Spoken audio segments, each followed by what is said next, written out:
el caso de Saúl, él tiene un doctorado es ingeniero civil de la Católica, con estudio de posgrado en manejo de ingeniería de recursos hídricos de la Universidad de Stuttgart, con mención en ingeniería de aguas subterráneas e hidroinformática.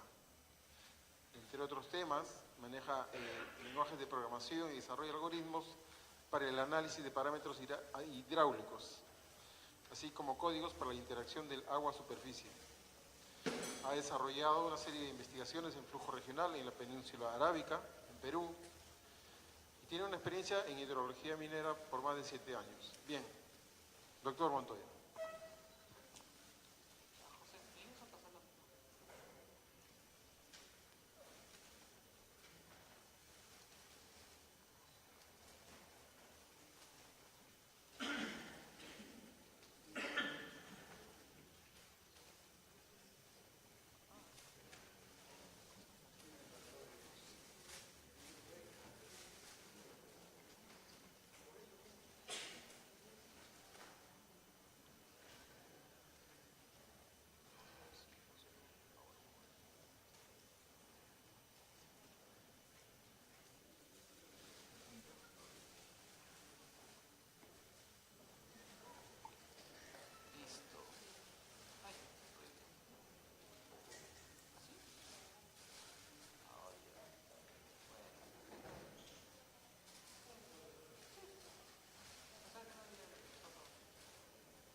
Gracias, José.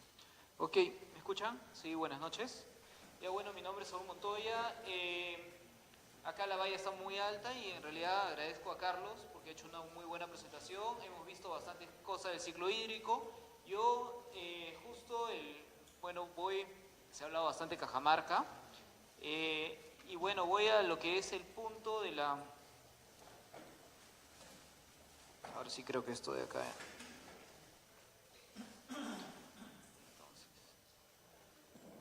Creo que es... Se me va mi tiempo. Ok, entonces, la valla está bien alta respecto de que en un debate se discutan muchas cosas que en realidad no han sido tomadas en cuenta, ¿ya? Y no sé qué hacer, porque solo son media hora. Así que voy a empezar a trabajar 10 minutos en conceptos básicos de hidrogeología, que son conceptos que ustedes tienen que tomar en cuenta siquiera, o sea, imagínense que el dominio del tema de hidrogeología fuera como una, o sea, no, digamos que la ignorancia en tema de hidrogeología sea como una pared blanca, donde en esta charla vamos a dar un brochazo nomás, ¿ya?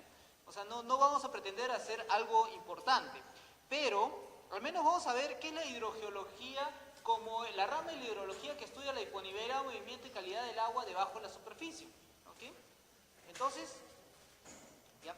La hidrogeología es lo que pasa debajo de nosotros y ese es un tema por los cuales es bien difícil entenderla. Y aquí, mi respeto por Carlos y todo el trabajo que ha ido en casi como un detective, decir, ¿y esto de dónde viene? ¿Y esto de dónde es? ¿Y cómo va este caso? ¿Y lo otro por qué? Porque tú tienes que empezar a entender algo que no ves, ¿ya? ¿Ok? Muy bien. Entonces vamos a hablar un poco del agua subterránea y la dinámica del agua subterránea. ¿Por qué? Porque el agua subterránea se la respeta. ¿Y por qué se la respeta? Porque no funciona como el agua superficial. El agua subterránea es un flujo medio poroso, es un flujo laminar, no visible, es el agua de mayor calidad, pero es a su vez la más vulnerable. Y estamos hablando, en Cajamarca, es lo que es el agua fresca. ¿Y qué es el agua fresca? Es agua que precipita descarga en el mismo año. Mientras que en zonas como mi pueblo, que es Bella Unión, Carabalí, Arequipa, nosotros estamos en un agua no tan fresca. Es un agua que ha precipitado en eventos aluviónicos y es más antiguo y eso determina también la química del agua. Muy bien. Entonces, existen acuíferos no consolidados y consolidados. En los no consolidados, por ejemplo, aquí estamos en el acuífero de Lima, es un acuífero que es un material granular, ustedes lo han visto acá en un corte en la Costa Verde, entonces ustedes están en un acuífero no consolidado, mientras que en un acuífero consolidado es un acuífero como en Cajamarca, porque en Cajamarca no es una zona donde se caracterice porque hay muchos sedimentos, o porque los sedimentos que están en Cajamarca no albergan mucha agua, ¿ok? Entonces, cuando ya estamos hablando de acuíferos no consolidados, cajamarquinos, Y quisieras preguntarle a los que están manejando la presentación, si queremos que enfoquemos este debate en agua y minería o en agua y minería en Cajamarca. ¿Cómo es la cosa? Ya, digamos que vamos a hacer en agua y minería en Cajamarca. Ya. Ok. Vamos a hablar en sí, porque claro, los problemas de Cajamarca no son los problemas de Quellaveco. Los problemas de Cajamarca no son los problemas de Pinar, por ejemplo. Son distintos problemas. Entonces es ya una parte. Yo estoy feliz de que en esta conversación estemos empezando a hacer un diálogo, porque recuerden esta frase que decía camarón que se duerme, se lo lleva a la corriente. En este caso es ingeniero que se duerme, se lo come el abogado. ¿Ya? Entonces, ahora recién estamos hablando de cosas técnicas y le estamos poniendo números en un análisis determinístico que ciertamente lo debemos hacer mucho más antes. Y créame que este no va a ser el primer debate que se vaya. Yo estoy abierto a todos los debates que haya. ¿Por qué? Porque en realidad en el debate se generan consensos y eso es lo que tenemos que llegar. Había antes, ¿ya?, un diálogo de una parte de que esto impacta, y luego un diálogo de la otra parte decía, no, esto no impacta. Entonces, ahora vamos a ver, y vamos a ponerle números y vamos a ver o impacta o no impacta, y qué es lo que se puede hacer al respecto. Dentro de los acuíferos más interesantes en zonas como Cajamarca, y también en zonas como Antamina, también como en Las Bambas, son los acuíferos de roca caliza, ¿ya? Luego le sigue un poco las dolomitas, las lutitas y areniscas. No son tantas. Calizas son los acuíferos más interesantes si nosotros trabajamos de un medio fracturado. Dentro también están los granitos y los basaltos, que son rocas ígneas, y las metamórficas, que son los gneiss y los mármoles, pero esos no son buenos acuíferos. O sea, cuando nosotros estamos hablando de rocas metamórficas, casi de ahí no va a salir mucha agua. ¿Ok? Entonces tenemos el material poroso y el material fracturado. ¿Cuántos de ustedes son geólogos? Levanten la mano. ¿No hay geólogos aquí? Hay un geólogo. Entonces, ¿qué pasa? El geólogo tiene una fascinación por la fractura. Y eso es cierto. El agua pasa por la fractura. O sea, si ustedes ven el agua subterránea en un medio poroso, el agua no está pasando por la roca competente, está pasando por las discontinuidades. Pero ¿qué pasa? Que si tú tienes una fractura en un sentido, tú tienes fracturas en otro sentido y en otro sentido, en el macro, ¿ya?, se comporta como un material, una porosidad secundaria. Cuando estuve en Colombia, vino un alumno y me levantó la mano. Profesor, usted está en lo correcto. ¿Por qué? Porque a mí me ha dicho, mi especialidad es MODFlow, que es un modelamiento de agua subterránea en diferencias finitas. Me dijo, MODFlow no puede simular fracturas, así que todos tus estudios no valen. Entonces yo le pregunto, ¿y tú cuánto de modelamiento sabes? Yo me considero ignorante también, por si acaso. Y el otro dice, no, mi profesor me ha dicho. Ok, mira, ¿sabes qué? Entonces vamos los dos, vamos a aprender y vamos a aprender diferencias finitas y elementos finitos y los dos vamos a definir cuál puede modelar mejor el medio ambiente o el medio poroso. ¿Ok? Muy bien. Listo, entonces acá estamos en la laguna Mamacocha y fíjese, hay una cosa muy interesante con las calizas que son muy plásticas. ¿Qué significa? En el tiempo, antiguamente, en la Pangea, ¿cuánto tiempo dio? ¿Ah? ¿7? Ya. Ok, en la Pangea, el río Amazonas no iba hacia el Atlántico, sino el río Amazonas iba hacia el Pacífico, o sea, cuando ya Sudamérica llegó a su sitio, y luego de ahí vino la cordillera de los Andes. Entonces, cuando llegó la cordillera de los Andes, ahí fue donde el río Amazonas empezó a descargar al otro lado, y en ese tiempo, donde Sudamérica era plana, todos eran calizas. Por eso que nosotros tenemos en toda nuestra... O sea, nosotros teníamos capas de calizas que cuando vino la intrusión de la cordillera de los Andes, tuvimos calizas en las partes altas, cuando antes estaban al nivel del mar, o estaban muy cercanas. ¿Ok? Entonces, estas calizas de acá son muy plásticas y imagínense cuánto han tenido que viajar las calizas hasta que lleguen a 4.000 metros de altura, ¿no? Entonces, una vez que la caliza, o sea, imagínense que ustedes fueran una roca y a ti te ponen un momento flector así, de hecho que te vas a fracturar acá. Entonces, estas calizas están altamente fracturadas y también en las discontinuidades, ¿no? Bueno, y ahora vamos a ver tipos de acuífero. Hay acuíferos libres, hay acuíferos confinados. Digamos que en medios porosos la mayoría de acuíferos son confinados. En medios sedimentarios podríamos hablar que son libres. Sin embargo, esto entre los hidrogeólogos va en una discusión porque al último en el fondo de la discusión cada acuífero se autoconfina a sí mismo. Ya, pero ese es otro tema que no vamos a hablar acá. ¿Ya? Muy bien, entonces nosotros, ¿cómo podemos entender el sistema acuífero? El sistema acuífero lo podemos hablar con este señor que se llamaba Darcy. Darcy en 1880 hablaba de que sobre una probeta el flujo que pasaba a través de un medio poroso estaba asociado a la longitud, estaba asociado a una constante relacionada con el medio poroso y estaba asociado al área transversal y a la diferencia entre las cargas hidráulicas. Eso es lo que él determinó cómo se podía representar el flujo de aguas subterráneas, ¿ya? A ver, para los que estudian mecánica de fluidos, el flujo de aguas está gobernada por la ecuación de Navier-Stokes. La ecuación de Navier-Stokes son estas ecuaciones que no tienen solución todavía. Entonces lo que hizo Darcy es encontrarle una solución de primer orden. ¿Por qué de primer orden? Porque esto de acá es lineal. Ok, entonces esta es una simplificación. El flujo no es así, pero eso es lo que nosotros tenemos para entenderlo. ¿Ok? Y esta ecuación entra a todos los códigos de modelamiento. ¿Ok? Entonces nosotros hablamos que el caudal depende de un parámetro que se llama la conductividad hidráulica por el área transversal por el gradiente de eso. Ese es técnicamente hablando cómo funciona el sistema de agua subterránea. Lo más importante para ustedes, porque esta era una gran preocupación de lo que yo tenía, es cómo yo hago que ustedes entiendan hidrogeología en media hora. ¿Ya? Entonces, es que ustedes entiendan este parámetro que es conductividad hidráulica, ese parámetro es el K. Cuando hablas de flujo de aguas subterráneas no hablas de permeabilidad, sino hablas de conductividad hidráulica, y es lo que te permite, es lo que te indica qué tanta agua puede pasar por el sistema acuífero. ¿Ok? Entonces, como la naturaleza es compleja, el K puede variar mucho, ¿ya? Y en ese lado yo me declaro ignorante. ¿Y por qué me declaro ignorante? Porque tú tienes que entender un sistema donde tú puedes tener Ks que van de 10 a la menos 8 metros por día hasta 10 a la 4 metros por día. Entonces tú puedes tener, si ustedes aplican sus matemáticas, de 10 a la menos 8 a 10 a la 4 hay 12 órdenes de magnitud. ¿Qué significa? Que tú en conductividad hidráulica puedes tener un material por el cual pueda pasar el agua como 1 o pueda pasar el agua como un 1 con 12 ceros. Un 1 con 12 ceros es 1.000.000 de millones. ¿Ya? Entonces, ¿cómo vamos a poder nosotros entender eso? ¿Ya? Muchas personas dicen, no, yo uso este software, que este software me ha salido, no, yo me contrato a tal persona, pero dice, esto no es fácil. ¿Ya?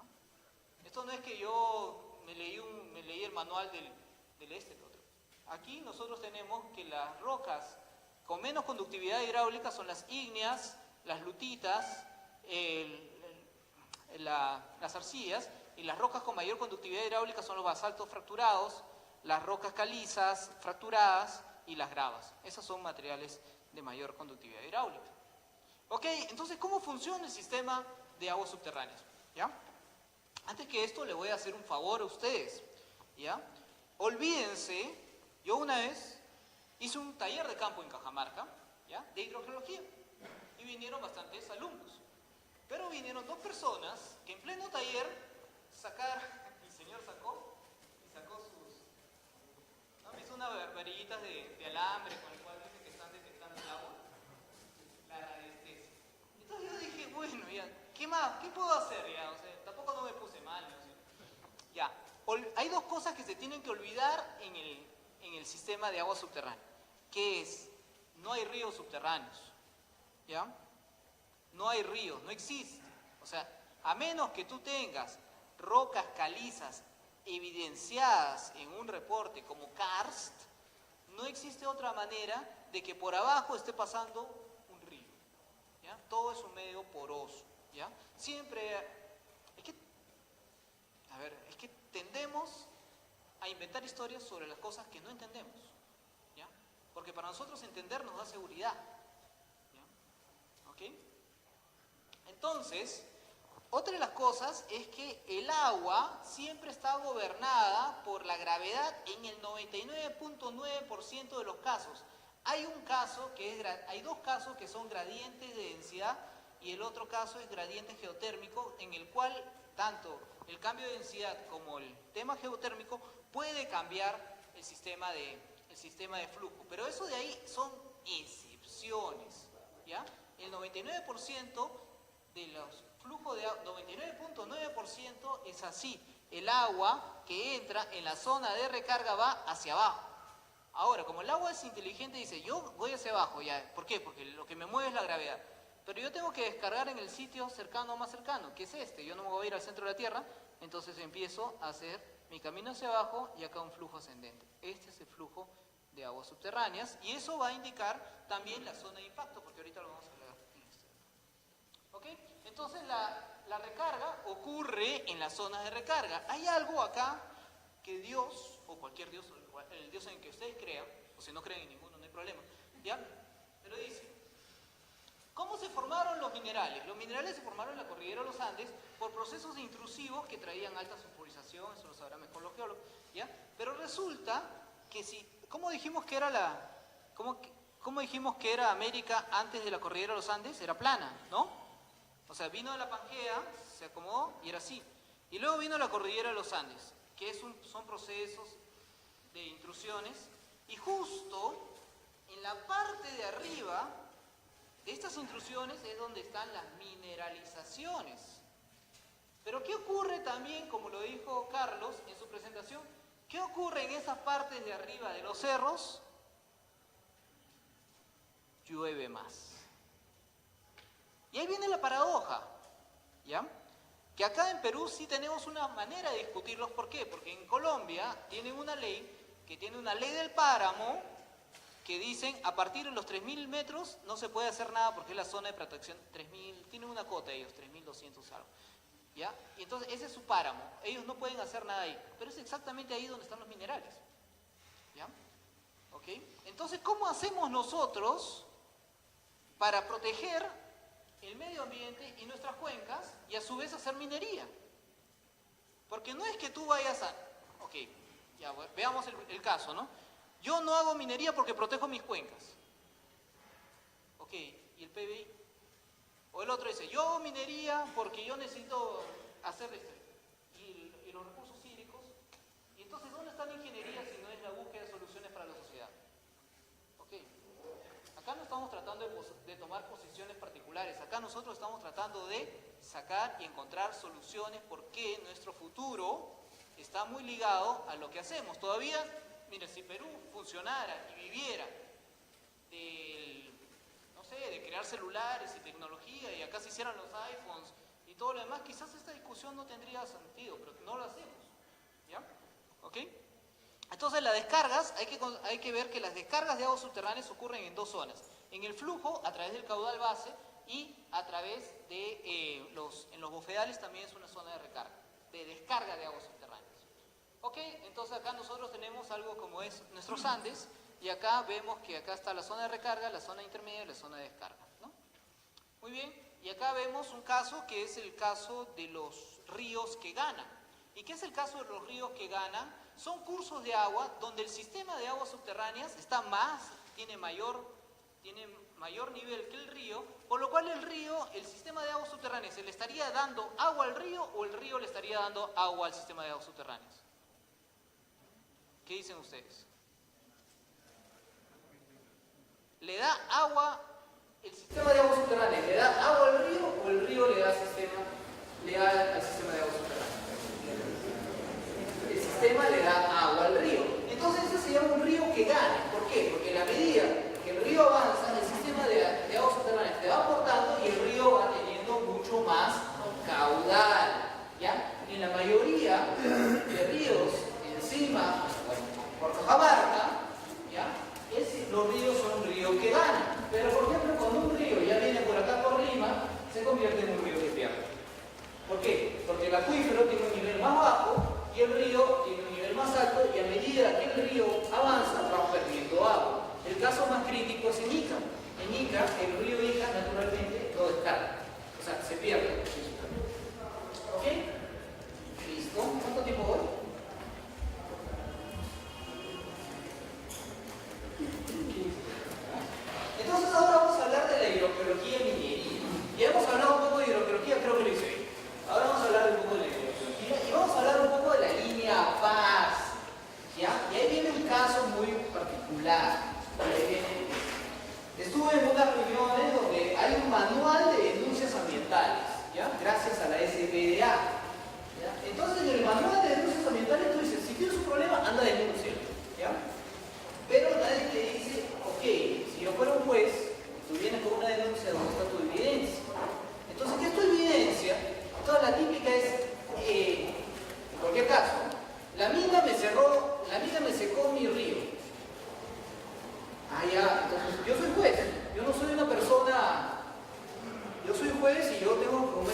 A ver, dime que los registros de caudales han ido bajando por efecto de la mina. O pruébalo. Ah, no, es que yo no tengo registro. Entonces, como no hay esta línea base, que son un inventario, entonces lo que pasa es que no sabemos o no hay forma de saber si algo ha afectado o algo no ha afectado. En lo que decía la presentación de Carlos, ¿verdad? Le digo, ok, si hay una afectación de tanto en tanto, entonces deberíamos ver en los caudales de los cursos de agua, menos caudal, ¿no? Lo deberíamos ver, ¿no? Porque se está afectando. Ahora, ahí viene la otra, que deberíamos decir que la afectación en realidad es porque le has cambiado un curso que era natural a un curso que es ya de manejo antrópico, ¿no? O sea, que ya manejado por el hombre. Eso ya es otro tipo de afectación, pero no es una afectación en la cantidad. Es una afectación que tendríamos que tener una perspectiva cuando cierre la mina. ¿Ya? ¿Ok? Entonces, esta línea base es el diagnóstico. ¿Ya? O sea, cuando tú vas al doctor, el doctor dice, me duele la pancita o tal cosa, y dice, ya, hazte este examen, este examen, este examen. Ya, esa es la línea base. Nosotros carecemos de línea base, patéticamente. ¿Ya? Si no es en un proyecto minero que se respete, porque también hay otros que tienen licencias más chiquitas, no hay línea base. Cuénteme, por favor, el municipio que ha empezado a hacer su línea base hidrogeológica. ¿Ya? Levante la mano el gobierno regional que está pensando hacer su base de datos de caudal. ¿No? No lo hay. Entonces, en esta línea base, básicamente quienes tienen línea base son algunos proyectos. ¿Ya? Estuve en Costa Rica y en Costa Rica no hay minería. Y entonces en Costa Rica no hay minería y no les podía poner mis ejemplos. ¿Sabes por qué? Porque ellos sí tenían línea base. Entonces, pero ellos tenían otros problemas. ¿Ya? Pero ellos sí dominaban más este tipo de registros. ¿Ok? Perfecto. Entonces, ¿qué es la línea base? La delimitación del área de estudio, levantamiento de cartografía, inventario de cuerpo de agua superficial, ¿ya? Con caudal. Y el caudal, por favor, no es el caudal en un tiempo, es el caudal en un promedio, una vez por mes, mínimo. ¿Ya? Inventario de fuentes potenciales, diseño de red de piezómetros, perforación y tomo de muestras. Incluso, acá hay algo bien interesante, red de piezómetros. Si no es en minería o en alguna fábrica por ahí, no conozco otro piezómetro. No conozco a alguien que haya hecho un piezómetro. Puede ser que hay un pozo ahí que le tomen muestras de agua, pero piezómetro no hay. ¿Ya? Bien. Entonces, con la línea base, tú construyes un modelo. ¿Ya? Entonces, tú construyes porque ¿qué es? Bueno, de la línea base viene el modelo conceptual y luego el modelo numérico. Pero tú necesitas esa línea base. Sin esa línea base no se pueden hacer evaluaciones. ¿Ya? Entonces, si bien en Cajamarca puede haber una línea base en la zona de la minera Yanacocha, preguntaría qué línea base nosotros dominamos sobre las otras cuencas. ¿Ya? Y ahora viene un caso muy particular. ¿Cuánto voy? Faltan 7. Ya. Entonces, viene un caso muy particular. Porcón. Porcón está al costado de la línea. Si yo les contara que si talamos todos los árboles de Porcón tendríamos más agua, ¿ustedes dirían que estoy en lo cierto o en lo falso? Está en lo cierto. ¿Por qué? Porque los árboles de Porcón consumen más agua de la lluvia. ¿Por qué? Porque tienen mucho más follaje y tienen que hacer un proceso más grande de transpiración. Entonces, eso hace que haya menos recarga. Y o sea, ustedes tienen que, por ejemplo, si ustedes tuvieran línea base desde antes que pusieran la arbolización de Porcón, irían viendo que en esos caudales cada vez tiene menos agua. ¿Ya? ¿Ok? Cuando dije esto en Costa Rica, por poco llora. ¿Ya? Porque tienen un amor por los árboles así increíble. Ok, entonces ya cuando eso ustedes tienen un modelo, el modelo tiene, si tú estás en un proyecto minero, tú tienes simulación de flujo dinámico en los tajos, puedes evaluar el impacto a flujo base, extensión del cono de presión, impacto a bofedales. Ahorita vamos a hablar de eso. Y si tú tienes en el tiempo, en simulación de calidad, puedes ver lo que viene a ser los botaderos y depósitos relaves en temas de afectaciones a la calidad. ¿Ya? Entonces estamos acá. Esto también es un software de GIS. Por favor, díganme cuántos de ustedes dominan un software de GIS. Muy bien, hay 5%. No se puede evaluar cuencas si ustedes no saben un software de GIS. ¿Por qué? Porque todos los procesos en una cuenca de precipitación, escorrentía, captación y todo lo demás son especialmente distribuidos. ¿Ya? Y esa es una falencia también. Muchas veces queremos dominar mucho y nos damos a que, por ejemplo, José dijo que afectaba, Carlos dijo que no, y el otro. Y así estamos. En cambio, todo esto se puede evaluar a través de software de GIS. ¿Ya? Entonces nosotros cuando vemos y construimos un modelo numérico, estamos viendo construcciones numéricas que nos permiten simular un bofedal y también nos permiten simular manantiales. Ambos son descargas de agua subterránea en el sistema.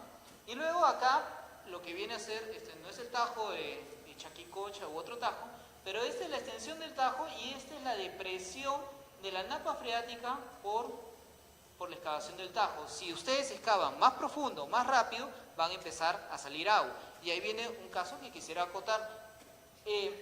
Si bien tú tienes pozos acá que te ayudan a drenar esto, pero en realidad el agua también puede salir por las paredes. ¿Ya? Y es por eso que no te calzaba los permisos de pozos con el caudal total. Porque si bien tú estás bombeando el pozo, también por ciertos lados está aflorando el agua naturalmente. O sea, no siendo bombeada. La tiene que bombear en sí porque tiene que alejarse esta napa freática más acá para que tenga mayor estabilidad geotécnica. ¿Ok? Entonces, pero también no solo las afectaciones son el tema de calidad, sino de cantidad, sino hay afectaciones del tema de calidad, que son este tipo de afectaciones, presa de relave. Y aquí me abstraigo de Yanacocha y me voy a otro sitio por el sur, creo que queda por Arequipa o Cusco, donde hay una presa de relaves y hay un manantial aguas abajo que está con conductividad eléctrica de 2000, ¿ya? Sulfatos de 1200, y la mina dice que no pasa nada. Ya, pues tampoco no sea malo,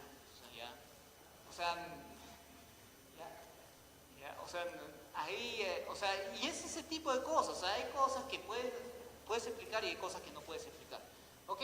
Entonces tú tienes que acá, este es lo que viene a ser el flujo de presa relave, y los botaderos también tienen sus simulaciones de contaminantes en el tiempo. Aquí, ya cuando estamos hablando de esto y de esto, y estamos hablando de periodos de retorno de 80 años, 100 años, procesos geoquímicos, modelos muy interesantes, atenuación natural, etcétera. O sea, hay bastantes cosas que están pasando en este tipo de modelamiento. Que existe el software, pero no existe el personal que pueda hacer los modelos. ¿Ok? Y también puedes ver si tus filtraciones van para una cuenca o si tus filtraciones van para otra, cuánto tiempo demoraría una filtración en llegar, etcétera, ¿no? Muy bien, entonces respecto, por ejemplo, acá tú tienes el caso, bueno, vamos a hablar de eso, pero acá, por ejemplo, tú tienes la afectación aquí, es el cono de presión, la afectación aquí son filtraciones, la afectación aquí es el cono de presión, la afectación aquí son las filtraciones, y todo esto, ¿ya?, se llama el área de influencia por efecto de las aguas subterráneas, que son todas las partes que van a ser afectadas tanto en calidad como en cantidad. ¿Ya? Ok, listo. Entonces, acá Carlos ha puesto la valla muy alta de hablar de Yanacocha, yo voy a hablar de Conga. Me salvé. ¿Por qué? Porque he hecho modelos ahora. Yo soy educador en modelamiento. Entonces, ¿yo qué hice? Compré mi copia del modelo de ley de Yanacocha y yo hice mi propia versión del modelo. Por eso las figuras que ustedes están viendo acá son modelos que han hecho de manera académica y que se pueden distribuir. ¿Ya? Entonces, el modelo Conga lo tengo más desarrollado. Entonces, por ejemplo, un modelo de aguas subterráneas, como el modelo que tendrán disponible para otros, ¿Qué es lo que pasa? El modelo, o sea, las discusiones se tienen que hacer sobre los modelos y sobre las evaluaciones, ¿ya? Y yo me encantaría que en Cajamarca haya más personas con las cuales podamos incluso hacer grupos de empezar a discutir sobre temas de modelamiento. ¿Por qué? Porque si estamos hablando de impactos, no vamos a estar hablando de una tabla que tú me dijiste que 5, de 4. No, tenemos que ver por qué tu modelo fue construido de esa manera y por qué tu otro modelo, qué consideraciones hiciste tú para que tu modelo fuera de la otra. Eso es lo que se tiene que llegar en Cajamarca y en otros lugares, ¿ya? Porque en base a eso se va a hacer un consenso. ¿Y por qué es bueno hablar de esa manera? Porque si hablamos de esa manera, vamos a bajar el peso de aquellos que usan este tema por fines políticos, ¿ya? Si no te dijera que tú hables de la contaminación de minería, pone alcaldes, ¿ya? Y pone gobiernos regionales, hay bastante gente que quiere hablar de estas cosas. Hay que ponerlo, ya se lo he dicho, ingeniero que se duerme, se lo come el abogado y el alcalde, ¿ya? Entonces, hay que empezar a hacer evaluaciones como lo que ha venido haciendo Carlos, ya de manera más precisa, ya de manera más articulada, de manera más participativa, y hay un tema acá, Carlos, ya en Cajamarca. Porque este tema, de este diálogo, está en Lima, pero donde queman las papas es en Cajamarca. ¿Ya? ¿Ok? Muy bien, yo muy agradecido con Cajamarca porque es el único sitio donde yo he estado en la tele. Ok, entonces en el modelo numérico se generan, acá están los conos de presión, acá este es el proyecto Conga, aquí está cómo interactúa la napa con los ríos en proyecto Conga, tanto el proyecto Yanacocha como el proyecto Conga tienen la misma configuración de cualquier otra cuenca andina, no hay gato encerrado, ¿ya? Ok, entonces acá está el cono de presión, ¿ya? Y acá está lo que entraría de agua a los tajos del Perol y Chaguayón, que son los dos tajos de Conga, que es lo mismo, es un poco el mismo esquema de lo que pasa en los tajos de Yanacocha, ¿ya? Que a medida que tú entras, empiezas a encontrarte con el agua subterránea, o sea, tú tienes tu napa freática y tu tajo y empiezas a interactuar, y entonces tú vas teniendo mayor impacto de agua que se está entrando tu tajo. No la quieres, tú no la quieres tomar. Si la mina fuera, o sea, si tú no tuvieras que bombear para la mina, sería la mina perfecta. Pero tú la tienes que drenar porque sin eso no puedes sacar el mineral. Entonces, a la medida que tú empiezas a bombear agua que entra al tajo, es a su vez agua que ya no va a los cursos de agua y hace una afectación al flujo base. Entonces, pero eso también se puede simular. Y lo más interesante de simularlo es que a su vez tú tienes que ir a campo y se tiene que cumplir. En el caso de Yanacocha ya no es un proyecto joven. ¿Por qué? Porque acá en el caso de Conga, todo es hipotético, porque todavía no existe el proyecto. En el caso de Yanacocha, ustedes ya tienen registros. O sea que existe suficiente material para que ustedes puedan hacer una evaluación, una verificación, mejorar las evaluaciones, etc. ¿Ya? ¿Ok? Entonces acá tenemos la laguna en Perol, aquí está la foto satelital, y acá estamos viendo cómo la laguna en Perol, incluso, y esto sí me abstraigo de esto, porque le daban un poco ¿cuánto? 2 minutos siquiera, ya voy a terminar, ¿sí? Ya, ok. Le daban un valor de que los ancestros, y que venían, y que el Apu, y que venían que si no existía la laguna, iba a secar y que la gente no iba a tener... Yo vengo de un pueblo que queda en el desierto y desde que mis papás habitaron ahí estaban esperando que le construyeran una represa, ¿ya? Y si esa represa, incluso yo soy hidrogeólogo porque mi familia usa aguas subterráneas, ¿ya? Yo estudié ingeniería civil, pero cuando me dijeron puedes estudiar aguas subterráneas, yo dije, mi familia usa aguas subterráneas, yo me puedo dedicar a hidrogeología. Me gustaban las computadoras y me dediqué a modelamiento. Pero, si alguien me dijera que esta laguna es fuente importante para esto, yo le diría que no, ¿ya? ¿Por qué? Porque estas lagunas, su comportamiento es un comportamiento mixto del agua que en una parte descarga y en la otra parte recarga, pero el agua contenido acá, y ahí Carlos ha hablado mucho de lo que son los millones de metros cúbicos, hablemos de cuántos millones de metros cúbicos hay en la laguna del Perol. no llega a 1, son cuerpos marginales de agua que en el balance hídrico lo que aportan las lagunas solo son 56 litros, mientras que la recarga aporta en este modelo 1 metro cúbico. ¿Ya? Entonces, en ese lado, sí soy consciente de que usaron mucho las lagunas como que la agricultura y que Máxima Acuña y todo lo demás, pero les digo que las lagunas del Tajo y Perol son marginales en su función de regulación de los... Un reservorio funciona 20 veces más o 20 veces mejor. Ok, muy bien, esta ha sido mi presentación. Espero que haya podido hacer algo, que no hayan salido más confundidos de lo que estaba y que viva el software libre. Gracias. Saúl. Felicitaciones. Bien.